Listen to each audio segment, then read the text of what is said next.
He was like this yesterday, when he fell off his bike. Danny! Come on, let's get him to the surgery. I don't know what's going on here, but I want to get him a thorough checkup. Tell him about the caveman. You're dead, you. You're dead, I'm telling you. Calm down. Look, the more you struggle, the worse it gets. Take it easy, we'll have you out. Just calm down.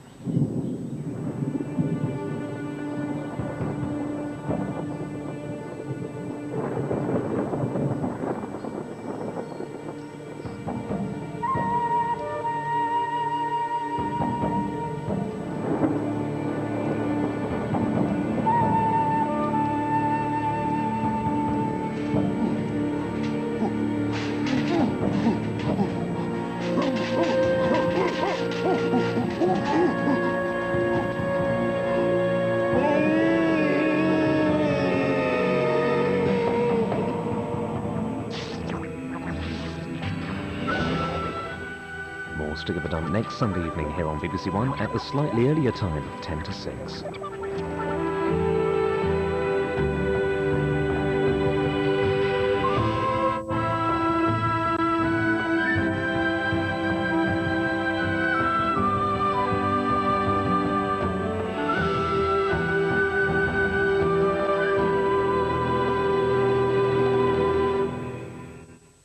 Martin Jarvis reads the complete story of Clive King's Stick at the Dump on this set of BBC audio cassettes.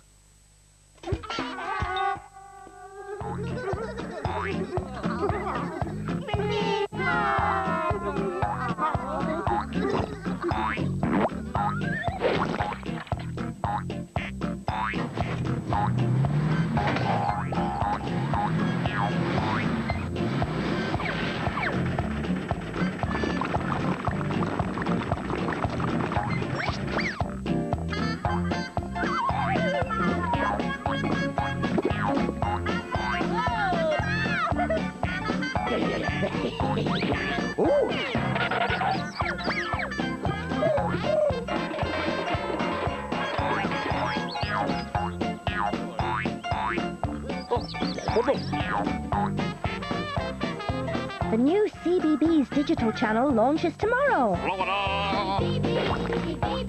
Playtime all the time. For information on how to get CBBS, call 08700 100 789 or visit bbc.co.uk/CBBS. This is BBC One. Now the news with Darren Jordan.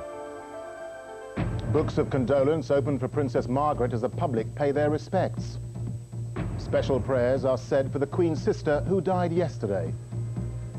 A new campaign to win over parents as doubts remain about MMR. And down and out, Britain's dumped from the Davis Cup.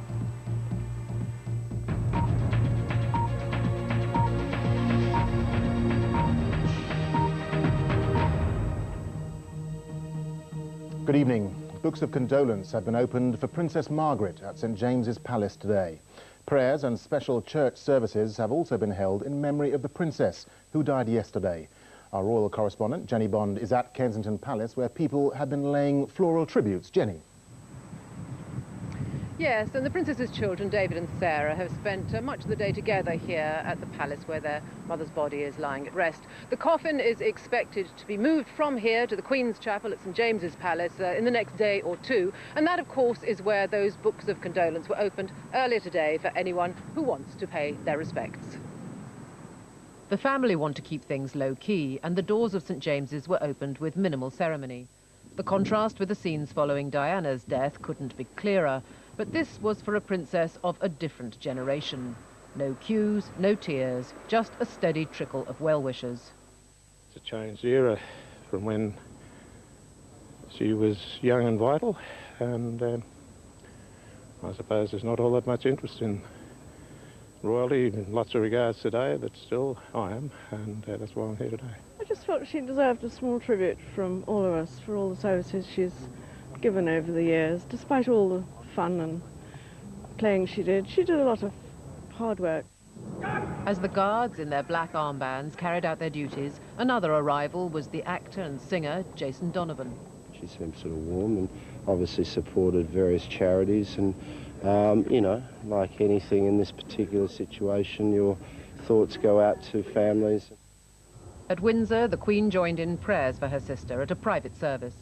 And the Duke of Edinburgh, who's at Sandringham, drove to the local church where the Princess was remembered for her love of life and for the way she had faced her suffering.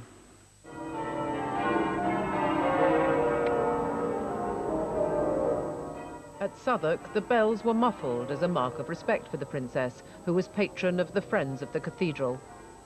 Remembering Princess Margaret's long association with this diocese, we observe a minute's silence in tribute to her life. And there were more tributes today from the world of sport. England manager Sven-Göran Eriksson joined captain David Beckham in a minute's silence before Manchester United's game at Charlton. Outside the Princess's home here at Kensington Palace, the small pile of flowers has not grown much during the day. But one poignant reminder of her long association with the Girl Guides came from a group of brownies who brought a bouquet of 71 daffodils, one for each year of her life. And of course it was a life that was quite troubled and made her quite a controversial figure. But those messages of condolence today, though quite few in number, were simple and straightforward. Several said, "We miss you." One said, "Thanks for much delight." And another perhaps summed up the Princess. It said, "A life of problems, but of privilege too." Darren. Jenny, we've seen special prayers and services throughout the country for the Princess, but are you getting a sense of the mood there where you are? Well, it's very quiet, isn't it? I mean, I don't think we can pretend for a moment this is a nation struck down by grief. Here, there's been a trickle of people to see the small pile of flowers. She wasn't the same character as the Princess of Wales. She wasn't held in that kind of affection, that's clear. And also her death was perhaps to have been expected. So a very different mood to that which we saw in 1997. OK, Jenny, thank you very much indeed. An advertising campaign to convince parents that the MMR vaccine is safe is being planned by the government. The Chief Medical Officer, Professor Liam Donaldson, will also write to clinics and hospitals this week, challenging claims that there could be a link between MMR and autism. With more and more worried parents opting for single vaccines, unsettled and unconvinced by what they've heard, the government is now engaged in a concerted campaign of persuasion. Its advisers assure the message on the safety of MMR is right, but it isn't getting through. If I could sit down and talk to parents individually, I'm sure that once they heard the facts about the safety of the MMR vaccine and about the risks of single vaccine, they would be convinced. This family isn't. Darren and Carol Warburton have spent the last week listening to the arguments. In interviews for the BBC, they spoke to many of those involved, including Professor Donaldson's deputy and Dr. Andrew Wakefield, whose work raised the concerns of a possible link with autism. They've decided that 14-month-old Philip will not get the triple jab, despite government reassurances. We've heard it all before. Everybody's heard it before. It doesn't convince anybody anyway, and I would doubt if he could convince a few people, let alone all of them. This is the website for 10 Downing Street, setting out the case for MMR.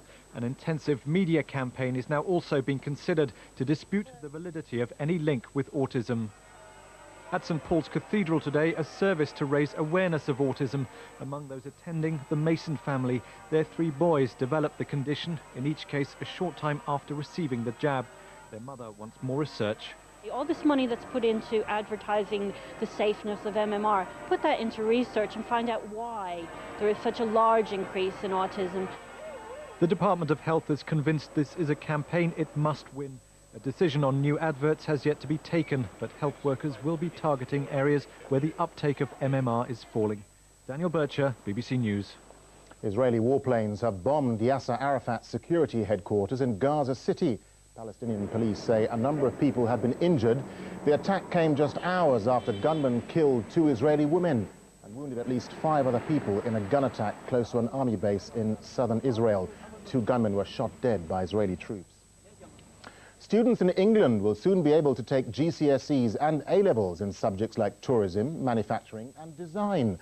The government says it wants some vocational subjects to be given the same status as academic subjects. 6 new GCSEs will be piloted this year, but ministers deny that the changes mean education is getting easier. The Education Secretary, keen to boost the status of vocational education, toured this Birmingham college where students study courses such as hairdressing and healthcare. She wants to stop the snobbery which regards work-related courses as second best. So she'll allow pupils as young as 14 to drop academic subjects in favour of vocational courses, which will still lead to GCSEs and A-levels. The important thing is they've got status, they've earned their right to be GCSEs. And if we can offer a qualification in vocational subjects that's equivalent to the qualification in academic subjects, I think we might get rid of this historic failure to really value vocational subjects. But to make space in the timetable for GCSEs in manufacturing or engineering, 14-year-olds can abandon national curriculum subjects like foreign languages, which are currently compulsory.